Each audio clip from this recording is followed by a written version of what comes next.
एक बहुत ही भोला भाला सा आलसी लड़का था। वह कोई काम नहीं करना चाहता था, बस खाना खाता, घूमता और सोते रहता था।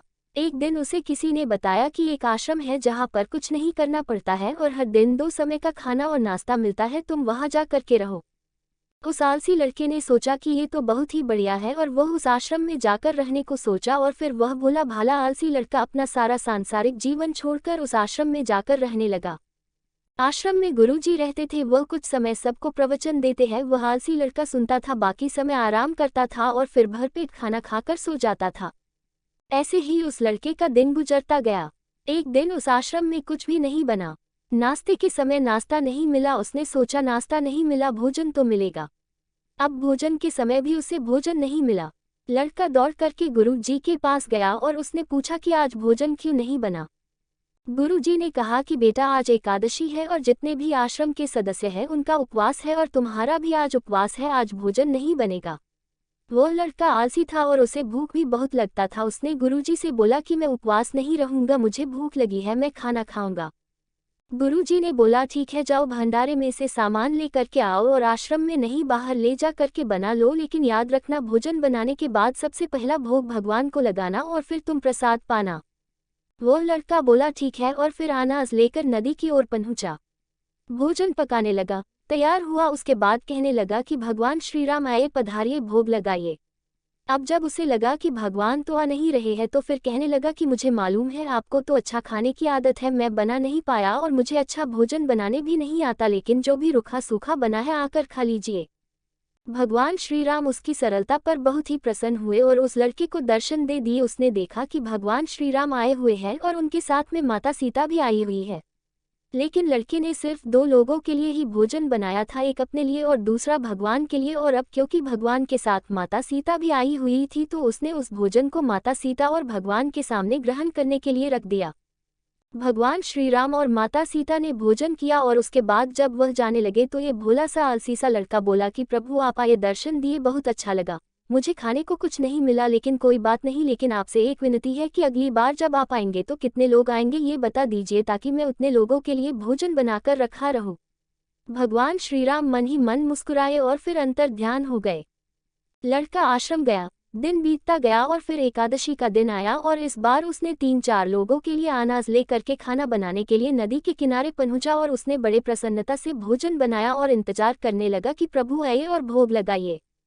इस बार लड़का देखता है कि भगवान श्री राम पूरा राम दरबार ले करके आए हैं, जैसे माता सीता, लक्ष्मण, भरत, हनुमान जी और सभी लोग आए हैं। लड़के ने 3-4 लोगों का भोजन बनाया था और इस बार भी भोजन कम पड़ गया। लड़के ने निराश होकर भोजन को प्रभु के आगे रख दिया। उन्होंने भोजन किया और फिर चले गए और इस बार भी लड़का फिर से भूख रह गया। अब लड़का फिर आश्रम गया, दिन बीतता गया और फिर एकादशी का दिन आया और इस बार गुरुजी से कहने लगा कि गुरुजी मुझे इस बार थोड़ा ज्यादा अनाज चाहिए। गुरुजी सोचने लगे कि यह इतना सारा अनाज का करता क्या है, कहीं इसे बेचता तो नहीं है। फिर उन्होंने कहा कि ठीक है, भूख से परेशान रहता है। लड़के ने कहा कि नहीं गुरुजी, मैं भूख से परेशान नहीं रहता हूँ, प्रभु के साथ बहुत लोग आते हैं, उनको भी तो भोजन करना पड़ता है। गुरुजी को लगा कि लड़का पागल हो गया है, लेकिन गुरुजी ने सोचा कि चलो एक बार चलकर देखते ही कि लड़का इस अनाज का करता क्या है। वह भोला सा लड़का अनाज ले करके नदी के किनारे पहुंचा और इस बार भोजन बनाया नहीं। उसने सोचा कि प्रभु हर बार ज्यादा लोगों को ले करके आते हैं, इस बार वह जितने भी आएंगे खुद बना करके भोग लगा लेंगे। और फिर प्रेम से प्रभु को बुलाने लगा। गुरुजी ये सब छुपकर देख रहे थे कि ये भोजन तो बनाया नहीं और प्रभु को बुला रहा है, लेकिन लड़के ने देखा कि इस बार प्रभु के साथ बहुत से लोग आए हुए हैं तो उसने प्रभु के सामने हाथ जोड़ करके कहा कि प्रभु माफ करना, आप बहुत सारे लोग आते हो, मुझे संख्या पता नहीं होती है और मेरी हिम्मत भी नहीं होती है कि इतने सारे लोगों के लिए भोजन बनाओ। आप स्वयं आए, बनाइए, खाए और भोग लगाइए। प्रभु मुस्कुराते हैं और अपने साथ आए सभी लोगों के साथ मिलकर के भोजन बनाते हैं। गुरुजी ये सब छुप करके देखते हैं और फिर लड़के के पास आ करके कहते हैं कि तुम ये कर क्या रहे हो। लड़का कहता है कि गुरुजी आपको दिख नहीं रहा है कि भगवान श्री राम पधार चुके हैं, माँ सीता आई हुई है, हनुमान जी आए हैं और भी सभी लोग आए हुए हैं, भोजन बन रहे हैं। गुरुजी ने बोला कि पागल हो गया है, मुझे तो कोई दिख नहीं रहा है। लड़का गुस्सा हो गया और बोला प्रभु आप ये क्या कर रहे हो, एक तो मुझे भूखा रखा है और गुरुजी को दर्शन नहीं दे रहे हो, जो मुझे पागल समझ रहे हैं, कृपा करके गुरुजी को दिख जाओ। भगवान बोले नहीं, मैं इन्हें नहीं देख सकता। लड़का बोला, क्यों नहीं दिख सकते, मेरे गुरुजी तो बहुत महान है, बहुत बड़े ज्ञानी और ज्ञाता है। भगवान बोले, हाँ ज्ञानी और ज्ञाता होंगे, लेकिन तुम्हारी तरह सरल नहीं है।